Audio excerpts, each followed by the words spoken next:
بسم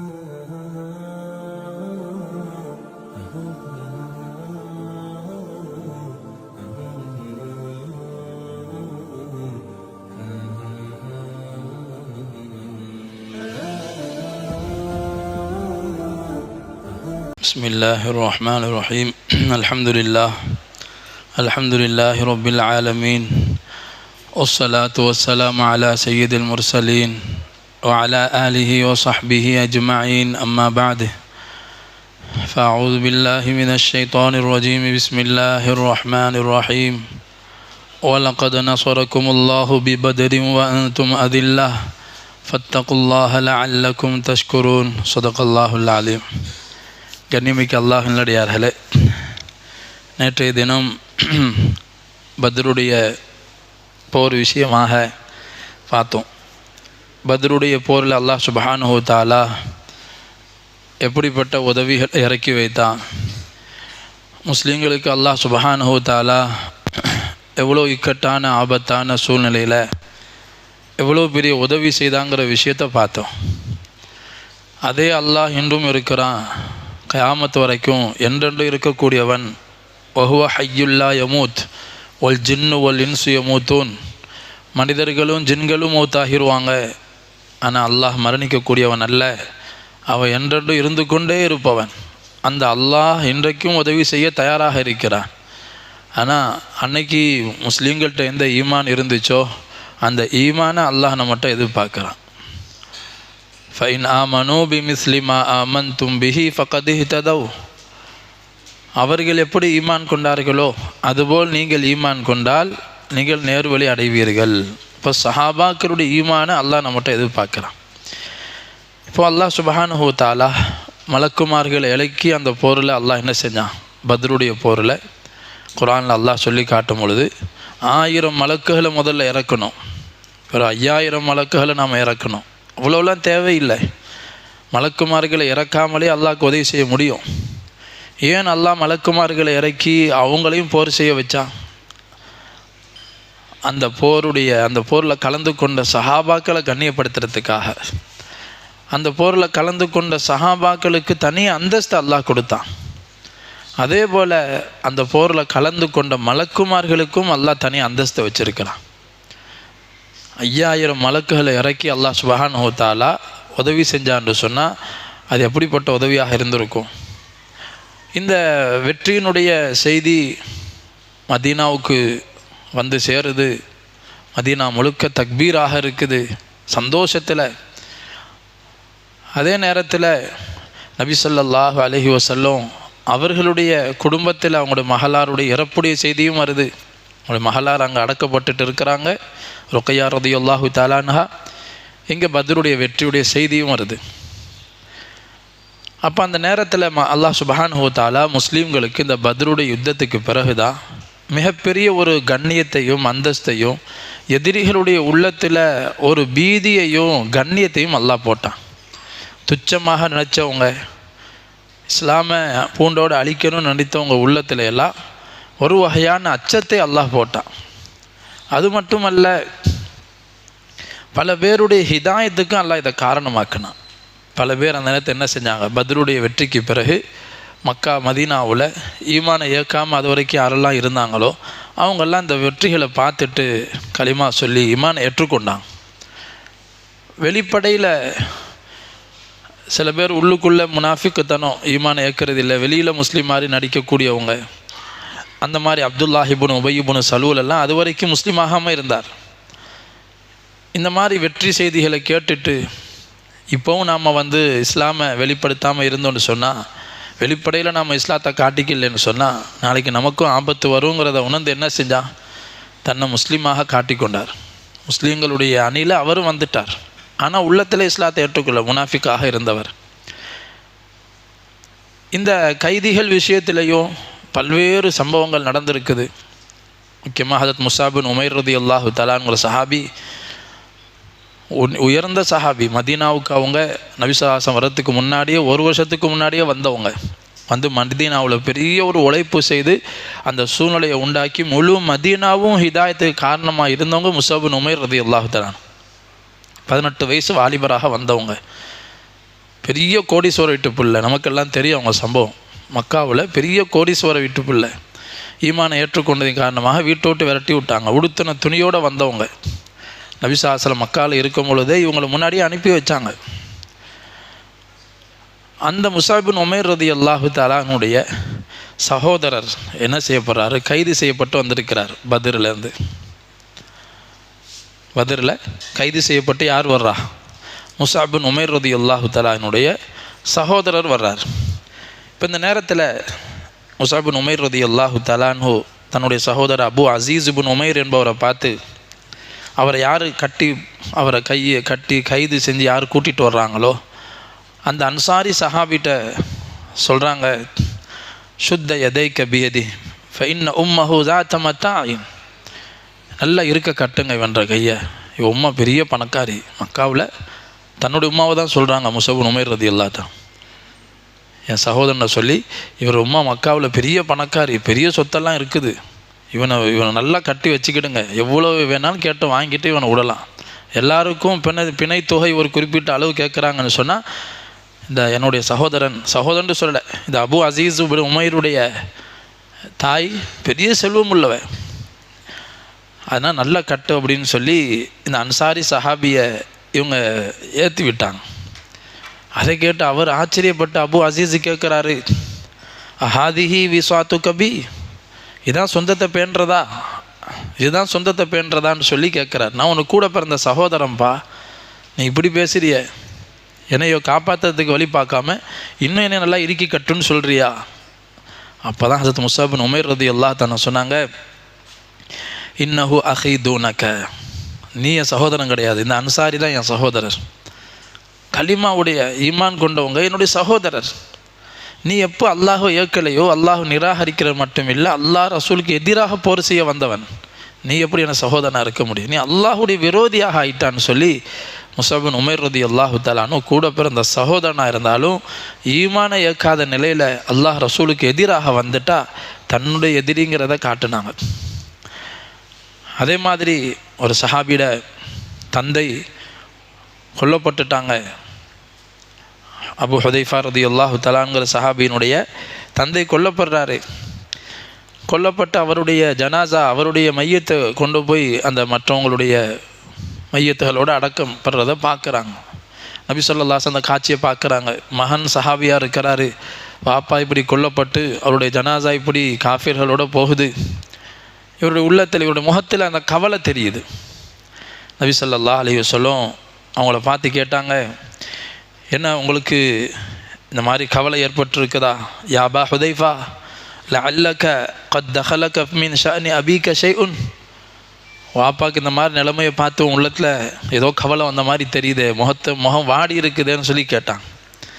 அபு ஹுதைஃபா ரலியல்லாஹு தஆலா சொன்னாங்க, லா வல்லாஹி யா ரசூலல்லாஹ், அல்லாஹ் மேலே சத்தியமாக அப்படிலாம் ஒன்றும் இல்லை யா ரசூலல்லாஹ், மா ஷக்கக்து ஃபீ அபி வலா மஸ்ரஇஹி, நான் என் வாப்பா விஷயத்தை எந்த சந்தேகமும் படலை, அவர் மோசமான நிலையில் மௌத்தாகிட்டார், இதெல்லாம் எனக்கு சந்தேகமெல்லாம் இல்லை. ஆனால் என் வாப்பா எவ்வளோ அறிவாளி, எவ்வளோ பொறுமைசாலி, எவ்வளோ பெரிய அந்தஸ்தூரியவர் என்னுடைய தந்தை, ஆனால் அவர் கடைசியில் எப்படியாவது ஈமானை ஏற்றுக்கொள்வாங்கன்னு நான் எதிர்பார்த்தேன். இது இவ்வளோ பெரிய அறிவாளியெல்லாம் ஈமானை ஏற்காமல் இருக்க மாட்டாங்க, இஸ்லாத்தை ஏற்றுக்கிடுவாங்கன்னு எனக்கு ஒரு நம்பிக்கை இருந்துச்சு. ஆனால் அந்த நம்பிக்கையும் போயிருச்சே, இப்படி ஒரு நரகத்துக்கு போகிறாங்களேங்கிற அந்த நிலையை நினச்சி தான் குஃப்ருல இறந்துட்டாங்களேங்கிற இந்த கவலை தான் என்னை வாட்டி எடுக்குதுன்னு சொன்னோன்னே நபி ஸல்லல்லாஹு அலைஹி வஸல்லம் துவா செஞ்சு ஆறுதல் சொன்னான்.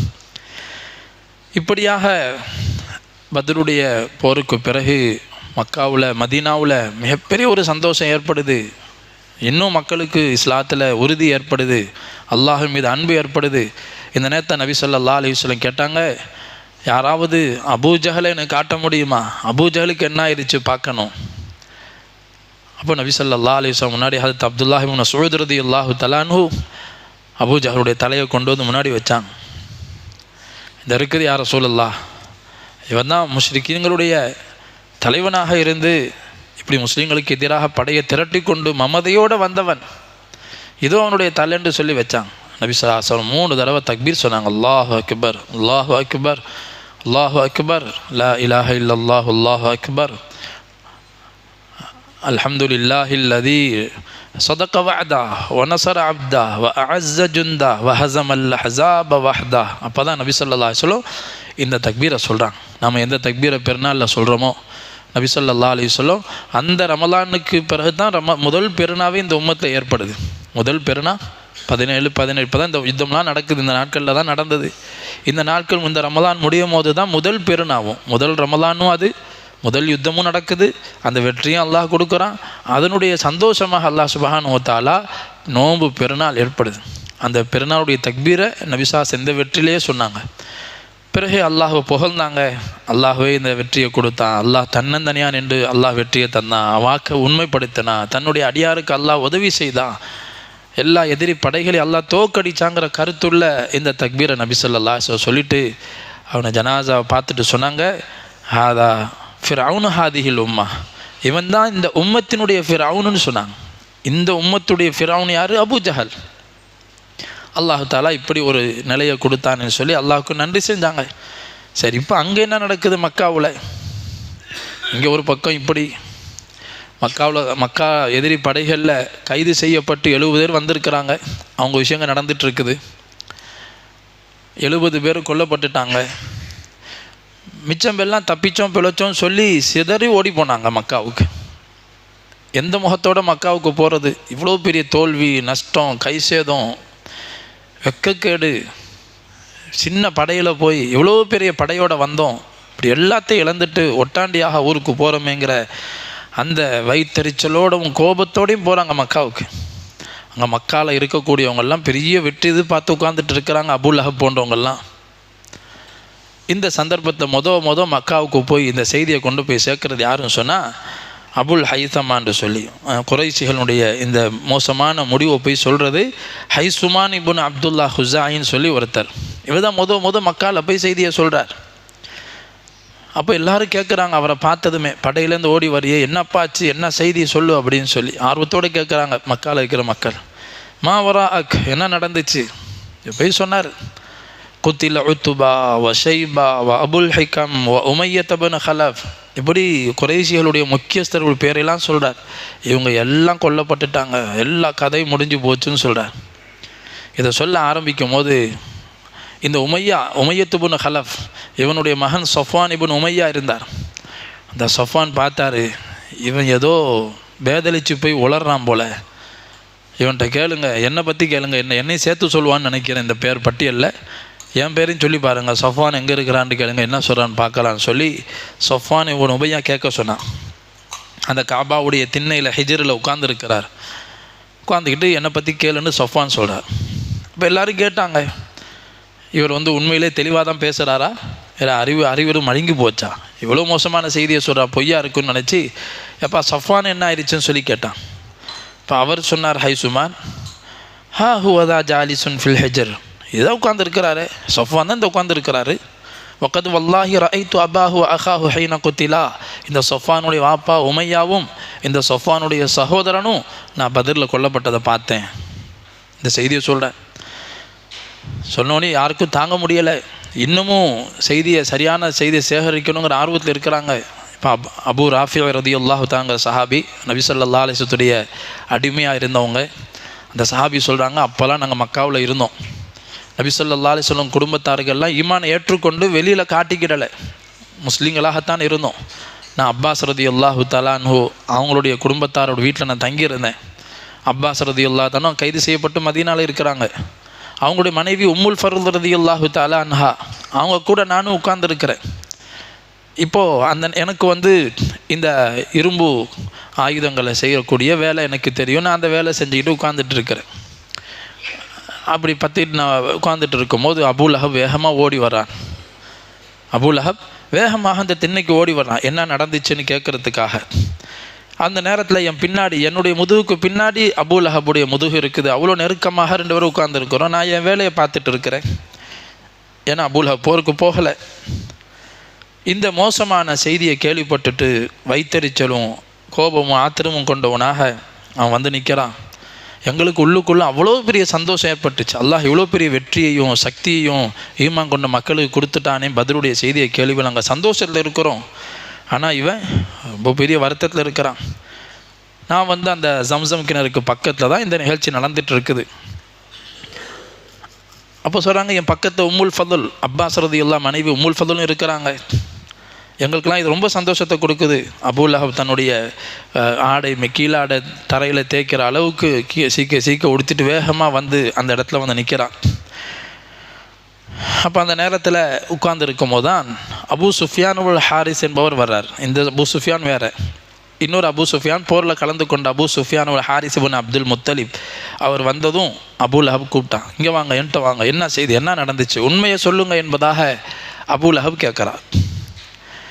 அப்போ அவர் பக்கத்தில் வந்து உட்கார்றாரு. மக்கள்லாம் வந்து கூடிட்டாங்க.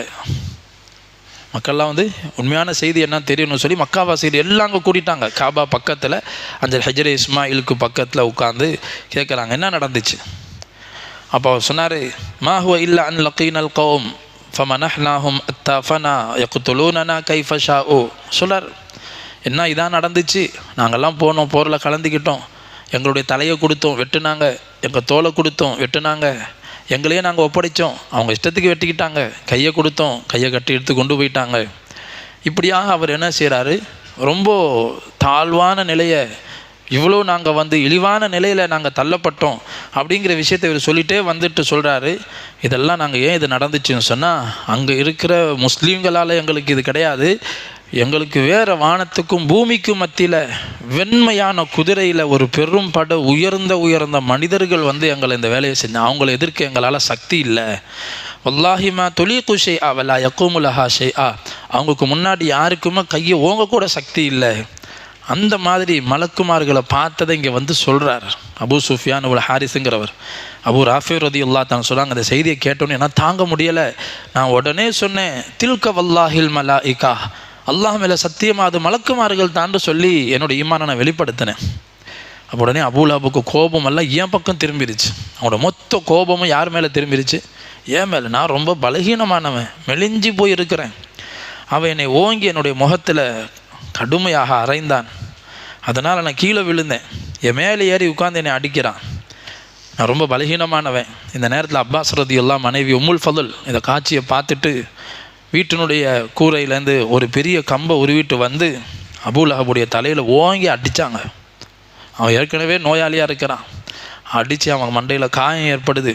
கேட்குறாங்க, என்ன பலகீனமான ஆள், இவனுக்கு கேட்க ஆள் இல்லைன்னு நினச்சியா என்பதாக சொல்லி அபூ லஹபுக்கு பயங்கரமான அடியை கொடுக்குறான். பிறகு இவனுக்கு இந்த ஒரு 3 நாளைக்கு பிறகு இந்த நோயால் படுத்தான். இவனுக்கு ஒரு நோயை அல்லாஹ் கொடுக்குறான்.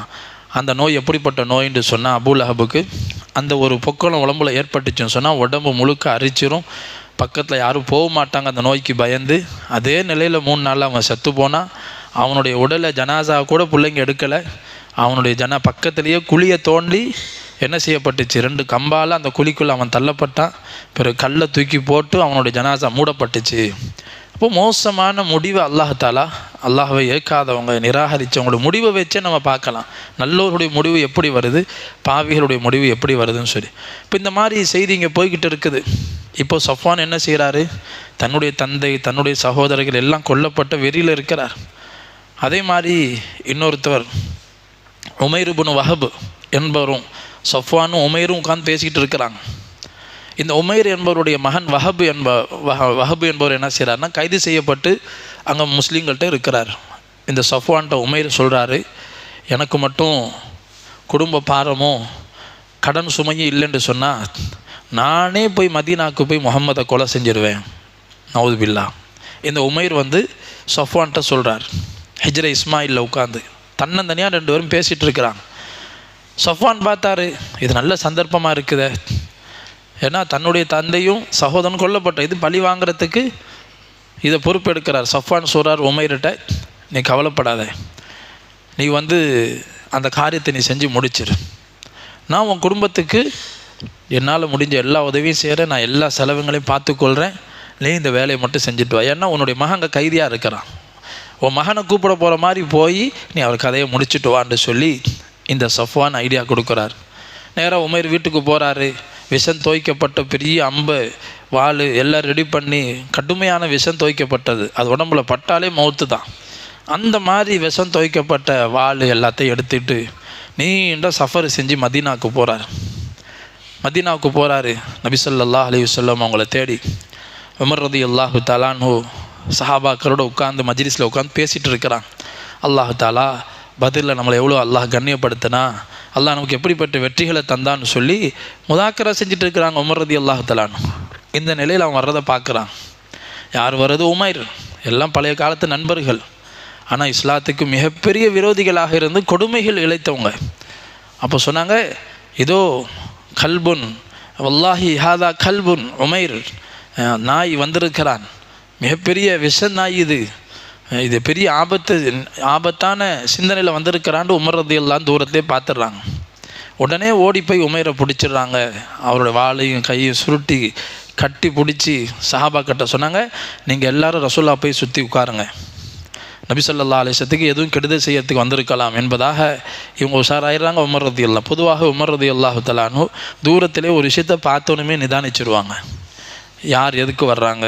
சில பேருக்கு அல்லாஹ் அந்த ஃபிராசத்துன்னு சொல்லுவாங்க. ஃபிராசத்துனா என்ன? ஒருத்தருடைய முகத்தை பார்த்து அகத்தை கண்டுபிடிக்கிறது.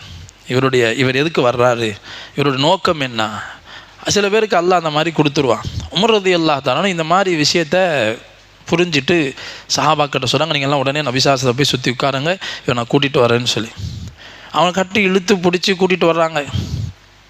வந்ததுமே நபி ஸல்லல்லாஹு அலைஹி வஸல்லம் தூரத்திலே பார்க்குறாங்க, என்ன உமைரை இப்படி கட்டி இழுத்துட்டு வரீங்க, உமைரை விடுங்கண்டாங்க, அவர்கிட்ட வரட்டுண்டு.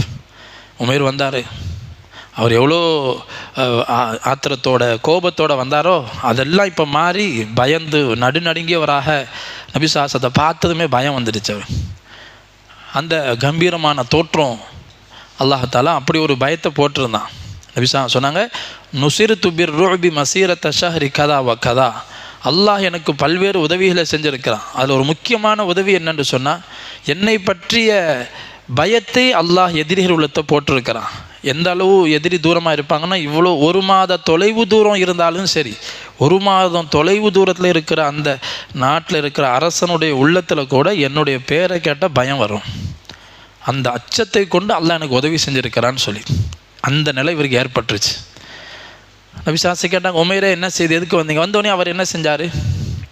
அவர் சலாம் சொன்னார். அந்த அறியாமை காலத்தை சொல்லப்படக்கூடிய சலாமை சொன்னார். சபாஹல் ஹைர், அதாவது இங்கிலீஷில் சொல்லுவாங்கள்ல குட் மார்னிங் சொல்கிற மாதிரி அந்த வார்த்தையை சபாஹல் ஹைர், காலை பொழுது நல்லதாகட்டும் அப்படின்னு சொன்னார். நபி ஸல்லல்லாஹு அலைஹி வஸல்லம் சொன்னாங்க, அல்லாஹ் தஆலா எங்களுக்கு எப்படிப்பட்ட காணிக்கையை தந்திருக்கிறான்னா, சொர்க்கத்தில் சொர்க்கவாசிகள் சொல்லக்கூடிய காணிக்கையை அல்லாஹ் தந்திருக்கிறான். பரிசுத்தமான காணிக்கை சலாம், அஸ்ஸலாமு அலைக்கும். அந்த சலாமை நபி ஸல்லல்லாஹு அலைஹி வஸல்லம் அவருக்கு அறிமுகம் செஞ்சுட்டு, எதுக்கு வந்தீங்கன்னு கேட்டான். அவர் சொன்னார், என் மகன் உங்கள்கிட்ட கைதியாக இருக்கிறான், அவர் ஏதாவது பேசி கூட்டிகிட்டு போகலான்னு வந்தேன். அப்போ எதுக்கு இந்த வாழலான்னு கேட்டாங்க நபி ஸல்லல்லாஹு அலைஹி வஸல்லம். இந்த வாள் நம்மளை நாசமாக்கிருச்சே, இந்த வாள் எப்போ தான் நம்ம இந்த வாளை விட்டு தனியாக இருந்தோம், நம்ம கூடவே ஒட்டி பிறந்த மாதிரி நம்ம எப்போதும் வாளோடு தானே சுற்றுறோம் அப்படிங்கிற மாதிரி சமாளித்தார். அப்படியா, நீனும் சஃப்வானும் ஹஜ்ரே இஸ்மாயில் உட்காந்து பேசலை, சஃப்வான்கிட்ட நீ சொல்லலை, எனக்கு மட்டும் குடும்ப பாரமும் கடன் சுமையும் இல்லைன்னு சொன்னால் நானே போய் முகம்மதை கொண்டுட்டு வரேன்னு சொன்னியா இல்லையா சஃப்வான்கிட்ட? சஃப்வான் அதுக்கு பொறுப்பெடுத்தோன்னே அனுப்பி வச்சாரா இல்லையா? உடனே அதிர்ச்சி ஆகிட்டார். அஷ்ஹது அன்னக ரசூலுல்லாஹ்.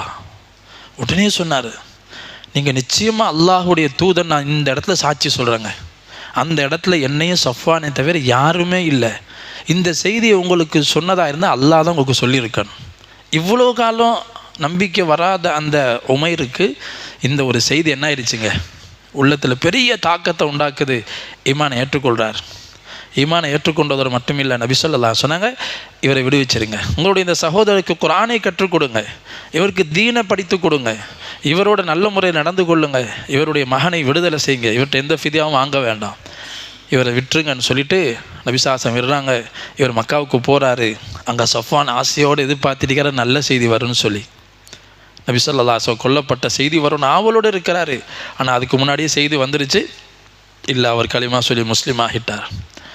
இவர் சஃப்வான் தன்னுடைய சத்தியத்தை எல்லாம் வாபஸ் வாங்கி இவனோட நான் பேசவே மாட்டேன்னு சொல்லிடுறாரு. பிறகு உமைர் மக்காவுக்கு போய் பெரிய உழைப்பு செய்து இவர் மூலமாக ஒரு பெருங்கொண்ட கூட்டம் தீனை ஏற்றுக்கொண்டது. போய் என்ன செஞ்சாங்க, உமைர் மக்காவில் போய் உழைப்பு செய்கிறாங்க, பெருங்கொண்ட கூட்டம் ஈமானை ஏற்றுக்கொள்கிறாங்க. சஹாபாக்களில் யாராக இருந்தாலும் சரி, நபி ஸல்லல்லாஹு அலைஹி வஸல்லம் அவங்ககிட்ட முசாபா செஞ்சு ஈமானை ஏற்றுக்கிட்டாங்கன்னு சொன்னால் அப்படியே அந்த கவலை அவங்ககிட்ட வந்துடும். என்ன கவலை வந்துடும்? நம்மளும் அதே மாதிரி நம்ம மூலமாக எல்லாருக்கும் ஹிதாயத்து கிடைக்கணும். இதுதான் சஹாபாக்களோட லட்சியமாக இருந்துச்சு. யாராக இருந்தாச்சு, அபூபக்கர் ரலியல்லாஹு முத ஈமான் ஏற்றுக்கொண்டதுமே கேட்டது என்ன? யா ரசூலல்லாஹ், உங்களுடைய திருக்கரத்தால் அல்லாஹ் எனக்கு ஹிதாயத்தை கொடுத்துட்டான், இப்போ நான் என்ன செய்யணும்னு கேட்டான். நான் என்ன செய்கிறனோ அதை செய்யுங்கண்டாங்க. நான் என்ன செய்கிறனோ அதை நீங்கள் செய்யுங்க. அபூபக்கர் ரலியல்லாஹு 2 நாளில் 12 பேரை ஈமானை ஏற்றுக்கொள்ள வச்சான். தன்னுடைய நண்பர்கள், நெருங்கிய உறவினர்கள்லாம் சொல்லி களிமா சொல்ல வச்சான். ஒவ்வொரு சஹாபியும் இப்படி தான். துஃபைல் ரலியல்லாஹு தான் சொன்னாங்கல்ல, யா ரசூலல்லாஹ், உங்கள் மூலமாக அல்லாஹ் எனக்கு ஹிதாயத்தை கொடுத்தான், என் மூலமாக என் சமூகத்துக்கு அல்லாஹ் ஹிதாயத்தை கொடுக்கணும், நேர்வழியை கொடுக்கணும், அதுக்காக ஏதாவது அற்புதத்தை காட்டி நான் போய் உழைப்பு செய்கிறதுக்கு துவா செஞ்சு அனுப்புகன்னு சொன்னாங்க. அது பெரிய சம்பவம். பெரிய உழைப்பு செஞ்சு 80 குடும்பம் இஸ்லாத்தை ஏற்றுக்கொண்டாங்க. அதை தான் அபூ ஹுரைரா ரலியல்லாஹு வந்த சம்பவம்லாம் அடிக்கடி கேட்கலாம். சொல்ல வர்ற நோக்கம், அல்லாஹ் சுப்ஹானஹு வ தஆலா இந்த பத்ருடைய போருக்கு பிறகு மக்கால இருக்கக்கூடிய அந்த முஷ்ரிக்கீன்கள்லாம் இந்த கோபம் ஆத்திரத்தை தாங்க முடியாமல் தங்களுடைய தோல்வி முஸ்லீம்களுக்கு தெரிஞ்சிடக்கூடாது, நாங்கள்லாம் ஒப்பாரி வச்சு அழுவாங்க. அவங்கெல்லாம் என்ன செய்வாங்க, முஷ்ரிக்கீன்கள் ஈமான் ஏற்காதவங்கெல்லாம் இந்த மாதிரி ஒரு இழப்புக்கு வந்து ஒப்பாரி வச்சு அழுவாங்க. ஆனால் அந்த ஒப்பாரி வைக்கிறத தடை செஞ்சாங்க மக்கால. யாரும் நம்மளுடைய ஒப்பாரியை இப்போ வெளிப்படுத்தாதீங்க, தடை செஞ்சாங்க. ஏன்னா முஸ்லீம்கள் இதை கேட்டு சந்தோஷப்படுவாங்கன்னு சொல்லி. இன்றைக்கி பார்க்குறோம்ல, எவ்வளோ பெரிய இஸ்ரேலில் இவ்வளோ பெரிய அழிவு நடக்குது, அங்கே என்ன செய்கிறாங்க, எல்லாத்தையும் மூடி மறைக்கிறாங்க. நம்முடைய நம்ம தோத்தது வெளியே உலகத்துக்கு தெரியக்கூடாதுன்னு சொல்லி அந்த மாதிரி தடை செஞ்சாங்க. நாம் யாரும் அழுகிறத வெளியே காட்டக்கூடாதுன்னு சொல்லி. அதில் ஒரு மனிதர், அவருடைய 3 மகனும் பத்ரு போரில் இறந்துட்டார். 3 மகன். அவர் கண்ணு தெரியாது. அவர் பேர் அஸ்வத் இப்னுல் முத்தலிப். அஸ்வதுங்கிறவருடைய 3 மகனும் பத்ரில் கொல்லப்பட்டாங்க.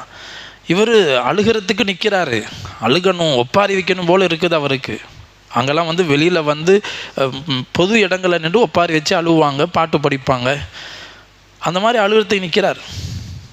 முடியலை, அவரால் அடக்கிட்டு இருக்க முடியலை. பார்த்தா ஏதோ ஒரு பெண்மணியினுடைய அழுகுரல் கேட்குது. அதை கேட்டு இவர் சந்தோஷப்பட்டார். ஏதோ அனுமதி கொடுத்துட்டாங்க போல். ஒரு ஆள் அனுப்பி விசாரிக்கிறார், எதுக்காக அந்த பொம்பளை அழுகிறா. இந்த மாதிரி என்னுடைய 3 மகன்கள் கொல்லப்பட்டதுக்காக நானும் ஒப்பாரி வைக்கணும்னு சொல்லி அவர் சொல்லி அனுப்புகிறார். போய் அந்த ஆள் விசாரித்து வந்து சொன்னார், அந்த பெண்ணு தன்னுடைய ஒட்டகம் காணா போனதுக்காக அழுதுட்டு இருக்கிறான்னு சொல்லி. இவர் சொன்னார், ஒட்டகம் காணா போனதுக்கு அழுவணும்னா நான் என் பிள்ளைங்க இழந்ததை நான் அழுகக்கூடாதுன்னு சொல்லி இவர் கவிதையாக படித்து அழுகிறார். இந்த அளவுக்கு முஷ்ரிக்கீன்கள் என்ன செஞ்சாங்க, அந்த நேரத்தில் ரொம்ப வைத்தறிச்சலோட பெரிய ஒரு கேவலத்தை, கை சேதத்தை சந்தித்தாங்க. அல்லாஹ் சுப்ஹானஹு வ தஆலா முஸ்லீம்கள் ரொம்ப சொற்பமாக, ரொம்ப அற்பமான நிலையில் பலகீனர்களாக இருந்தும் அல்லாஹ் சுப்ஹானஹு வ தஆலா அந்த ஈமானுக்கு கொடுத்த முதல் உதவி இதுதான். மக்களுக்கு இது ஹிதாயத்துக்கு காரணமானுச்சு. பின்னாடி அந்த முஷ்ரிக்கீன்களில் பல பேர் முஸ்லீமாக ஆனாங்க. பெரிய சம்பவங்களை மக்கா வெற்றியில் பார்த்தா 100க்கு 100 எல்லா மக்களும் முஸ்லீமாக ஆகிட்டாங்க. இங்கே பாருங்கள், அல்லாஹ் குர்ஆனில் இன்றைக்கி ஓதப்பட்ட சூரா ஷுஆராவில் பல்வேறு நபிமாருடைய சரித்திரங்களை சுருக்கமாக சொன்ன அல்லாஹ் தஆலா ஒவ்வொரு நபியும் இந்த விஷயத்தை சொல்கிறாங்க. இன்னி லக்கும் ரசூலுன் அமீன் ஃபத்தகுல்லாஹ வாத்தியூன் வமா அஸ்அலுக்கும் அலைஹி மின் அஜ்ர் இன் அஜ்ரிய இல்லா அலா ரப்பில் ஆலமீன்.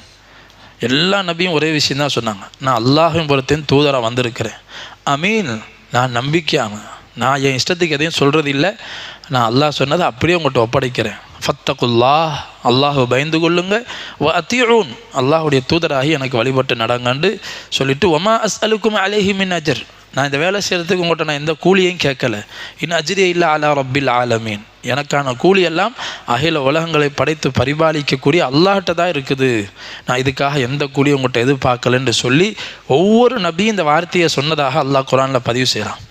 அப்படி சொல்லும் போது அந்த சமூகம் அந்த நபிக்கு எப்படி பதில் அளித்தாங்க, எப்படி அந்த நபியை வந்து எதிர்த்தாங்க, கேவலப்படுத்தினாங்க, ஒவ்வொரு நபியோட உம்மத்தை எப்படி செஞ்சாங்க, அதுக்கு எப்படியாப்பட்ட வேதனை கடைசியில் வந்துச்சுங்கிறதையும் அந்த சுருக்கமாக அல்லாஹ் சொல்லி முடிப்பான்.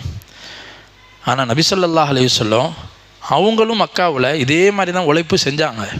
ஆனால் எப்படி கடைசி பட்சமாக நபிமார்கள் பத்துவா செஞ்சு அல்லாஹ்ட்டேருந்து வேதனை இறக்கி வாங்கி கொடுத்தாங்களோ, வானத்திலிருந்தும் கடலிலிருந்தும், அதே மாதிரி புயல் காற்றின் மூலமாகவும் இடியின் மூலமாகவும் ஒவ்வொரு சமுதாயம் அழிக்கப்பட்டுச்சோ, அந்த மாதிரி இந்த உம்மத்தை நபி ஸல்லல்லாஹு அலைஹி வஸல்லம் அல்லாஹ்ட்ட பத்துவா செஞ்சு வேதனை இறக்கி கொடுக்கல. அந்த குறைஷிகளை அப்படிப்பட்ட வேதனையை கொண்டு அழிக்கலை. ஏற்கனவே சொன்னோம், குறைஷிகளே கேட்டாங்க நபி ஸல்லல்லாஹு அலைஹி வஸல்லம், என்ன மிரட்டுறீங்க, உங்களை ஏற்றுக்கொள்ளாட்டி அல்லாஹ் அழிச்சிருவானா, அம்திர அலைனா மினஸ் ஸமாஇ ஹிஜாரா, வானத்திலிருந்து எங்கள் மேலே கல் மாதிரி பொழிய சொல்லுங்க பார்ப்போம், கல் மலை பொழியட்டுமே, இப்படிலாம் நடந்துச்சுங்கிறீங்களே, இறக்குங்களை பார்ப்போம் அப்படியெல்லாம் சொன்னாங்க. ஆனால் நபி ஸல்லல்லாஹு அலைஹி வஸல்லம் அப்படி துவா செய்யலை, அப்படி வேதனையை வாங்கி கொடுக்க விரும்பலை. எப்படியாவது அல்லாஹ் இவங்க ஹிதாயத்தை கொடுத்துருவானா, இந்த கவலை தான் நபி சாஸ்திரம் இருந்துச்சு. ஒரு கட்டத்தில் அல்லாவே சொல்லுவான், ஓ சவாஉன் அலைஹிம் அன்தர்தஹும் அம்லம் துன்திரும் லா யூமினூன். நபியே, என்ன நீங்கள் இவங்க மேலே இவ்வளோ கவலைப்படுறீங்க, திரும்ப திரும்ப போய் பேசுகிறீங்க, இவங்களுக்கு சொல்கிறது ஒன்று தான், சொல்லாமல் இருக்கிறது ஒன்று தான். எச்சரிக்கை செய்வதும் சரி, நீங்கள் எச்சரிக்கை செய்யாமல் இருப்பதும் ரெண்டும் சமம். லா யூமினூன், இவங்க ஈமானே கொள்ள மாட்டாங்க. அப்படி அல்லாஹ் சொன்ன பிறகும் நபி சாஸ்திரம் திரும்ப திரும்ப போயிட்டே இருந்தாங்க. என்னுடைய உழைப்பை பார்த்து அல்லாஹ் இறக்கப்பட்டு கொடுக்க மாட்டானா அப்படிங்கிற அந்த ஏக்கத்தோடு தான் நபி சாஸ்திரம் மேலே உழைப்பு செஞ்சாங்க. அதனால் அல்லாஹ் சொன்னா, நபியே, நீங்கள் அவங்களுக்கு மத்தியில் இருக்கிற வரைக்கும் நான் வேதனையை இறக்க மாட்டேன், நான் வேதனையை இறக்கி வேதனை செய்ய மாட்டேன்.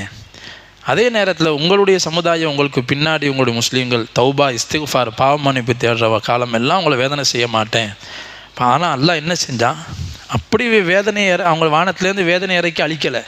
அவங்க எப்போ அழிக்கணும்னு பத்ருடைய மைதானத்துக்கு வந்தாங்களோ, நபி ஸல்லல்லாஹு அலைஹி வஸல்லம் எதிர்கொண்டாங்களோ, அப்போ முஸ்லீம்களுடைய கையால் அவங்கள போர்க்களத்தில் வச்சு என்ன செஞ்சான், முஸ்லீம்களுடைய கையால் வேதனை செஞ்சான். வானத்துலேருந்து வேதனை இறக்கலை, அவங்க தான் அழிக்க வந்தாங்க. யாரோட அழிக்க வந்தாங்க, மலையிட்ட மோத வந்தாங்க, அற்பமான படம் நினச்சி வந்தாங்க, ஆளுக்கு ஒரு ஆளை வச்சு கதையை முடிச்சிடலான்னு வந்தாங்க. ஆனால் அந்த ஒவ்வொரு ஆளும் 10 பேரை சமாளித்தாங்க, பெருங்கொண்ட ஒரு நஷ்டத்தை உண்டாக்குனாங்க. அப்போ ஈமானுடைய சக்தி, அந்த பலம் இருக்குது, உலகத்தில் எதையுமே எதிர்கொள்ள முடியும். ஈமானுடைய பலத்தை மட்டும் நம்ம இழந்துட்டோன்னு சொன்னால், வேறு எவ்வளோ பலம் இருந்தாலும் சரி, படை பலம், ஆயுத பலம், எல்லா பலமும் இருக்குதுங்க. ஈமானிய பலம் இல்லைண்டா நமக்கு சாதாரண ஒரு சின்ன விஷயத்தை வச்சு நம்மளை அழிச்சிடுவாங்க. அதனால் இந்த பத்ருடைய யுத்தத்தில் அல்லாஹ் சுப்ஹானஹு வ தஆலா கியாமத் வரைக்கும் பாடத்தை வச்சிருக்கிறான். அல்லாஹ் இது சம்மந்தமாக குர்ஆன்லையும் இந்த பத்ருடைய போரை பற்றி சிலாஹிச்சு சொல்கிறான். இந்த பத்ரில் நடந்த விஷயங்களை பாராட்டி அல்லாஹ் சுப்ஹானஹு வ தஆலா சொல்கிறான்னு சொன்னால் நமக்கு படிப்பினை இருக்குது. அல்லாஹ் தஆலா அந்த படிப்பினை உணர்ந்து நடப்பதற்கு தௌஃபீக் செய்வானாக. எப்படி பத்ரின் மூலமாக அல்லாஹ் சாதகமான சூழ்நிலையை, மக்களுடைய ஹிதாயத்தை அல்லாஹ் நசீபாக்கினானோ, அதுபோல் நம்முடைய பகுதியிலையும் முழு உலகத்திலேயும் எல்லா மக்களும் சொர்க்கத்துக்கு தகுதியானவங்களாக அல்லாஹ் ஆக்குவானாக. அதுக்கு தகுதியானவங்களாக, அதுக்கு மக்களுக்கு முன்மாதிரியாக, மற்றவருக்கு நேர்வழி காட்டக்கூடிய நல்ல மக்களாக அல்லாஹ் நம்ம எல்லோரையுமே ஆக்கி அருள் புரிவானாக. ஆமீன். வாஹிர் தாவானா அல்ஹம்துலில்லாஹி ரப்பில் ஆலமீன். அஸ்ஸலாமு அலைக்கும் வரஹ்மத்துல்லாஹி வபரகாத்துஹு. சுப்ஹானக்கல்லாஹும்ம வபிஹம்திக அஷ்ஹது அல்லா இலாஹா இல்லா அன்த அஸ்தக்ஃபிருக்க.